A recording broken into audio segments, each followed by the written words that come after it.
Վլադիմիր Պուտինը չի համաձայնել Ուկրաինայում անվերապահ հրադադարին, այս մասին գրում է BBC-ն։ Դոնալդ Թրամփի վարչակազմը խստացնում է սահմանափակումները Ռուսաստանի նավթային եւ գազային ոլորտների վրա։ Այս մասին գրում է CNBC-ն։ Միևնույն ժամանակ ըստ Reuters-ի ԱՄՆ-ն վերսկսում է Ուկրաինային GLSDB տիպի հեռահար հրթիռային ռումբերի մատակարարումը, որոնք կարող են խոցել թիրախին մինչև 161 կիլոմետր հեռավորության վրա։ Եվրոպական դատարանը ՄԻԵԴ ճանաչել է Ուկրաինայի մեղավորությունը 2014-ին Օդեսայի արմիությունների տանը զոհերի գործով։ Այս մասին գրում է RBK-ն։ Պուտինը հեռախոսազրույց է ունեցել Սաուդյան Արաբիայի արքայազնի Մոհամմեդ բին Սալմանի հետ, քննարկելով Ուկրաինայի եւ ԱՄՆ-ի հետ հարաբերությունները։ Այս մասին գրում է Լենտան։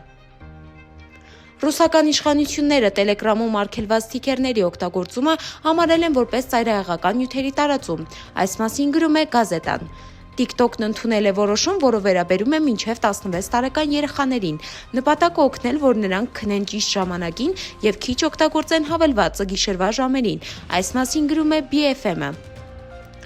2023 թվականից ի վեր առաջին անգամ հրապարակում է արվել Վլադիմիր Ժիրինովսկիի X-ի պաշտոնական էջում, չնայած նրան, որ նա մահացել է 2022-ին։ Այս մասին գրում է Riege-ը։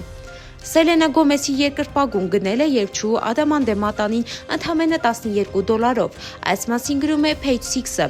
Հակերները Տելեգրամում սկսել են կեղծ լուրեր տարածել, խաբելով մարդկանց։ Նրանք օգտատերերին հաղորդագրություններ են ուղարկում, թե իբր նրանց ծանոթներից մեկը մահացել է։ Այս մասին գրում է RBK-ն։ Ռուսաստանում քննչական մարմինները պարզել են, որ կինը պարբերաբար թմրանյութեր է ներարկել իր 2-ամյա որդուն, որպեսզի երեխան չլացի եւ իրեն հանգիստ պահի։ Արդյունքում 2-ամյա երեխան մահացել է թմրանյութերի գերդոզավորումից։ Այս մասին գրում է Գազետան։ Բուքինգհեմյան պալատը հաստատել է, որ թագուհի Կամիլան անձնական նամակ է ուղարկել Ժիզել Պելիկոին իր աջակցությունը հայտնելու նպատակով։ Այս մասին գրում է BBC-ն։ Ժիզել Պելիկոյի ամուսինը Դոմինիկ Պելիկոն 2024-ի դեկտեմբերին դատապարտվել է 20 տարվա ազատազրկման, կնոջ նկատմամբ պարբերաբար բռնություն կիրառելու մեղադրանքով։ Վարշավայի սրտաբանության ազգային ինստիտուտի գիտնականները պարզել են, որ ամուսնացած տղամարդիկ 3 անգամ ավելի շատ են հակված գիրանալուն, քան չամուսնացածները։ Այս մասին գրում է The Guardian-ը։ Բրիտանական հայտնի Սև հայելի սերիալը եթեր է վերադառնում, նոր 7-րդ սեզոնի առաջին ֆիլմը կցուցադրվի ապրիլի 10-ին։ Այս մասին գրում է The Guardian-ը։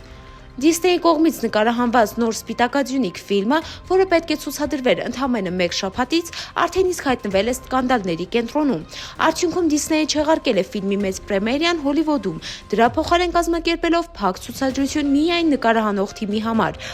Փորձագետները կանխատեսում են, որ գրեթե $270 միլիոն արժեցող այս ֆիլմը ձախողման եզրին է։ Այս մասին գրում է BBC-ն։ Դոնատելա Վերսաչին հեռանում է Վերսաչի նորաձևության տան ստեղծագործական ղեկավարի պաշտոնից, որը զբաղեցրել է գրեթե 30 տարի։ Այս մասին գրում է BBC-ն։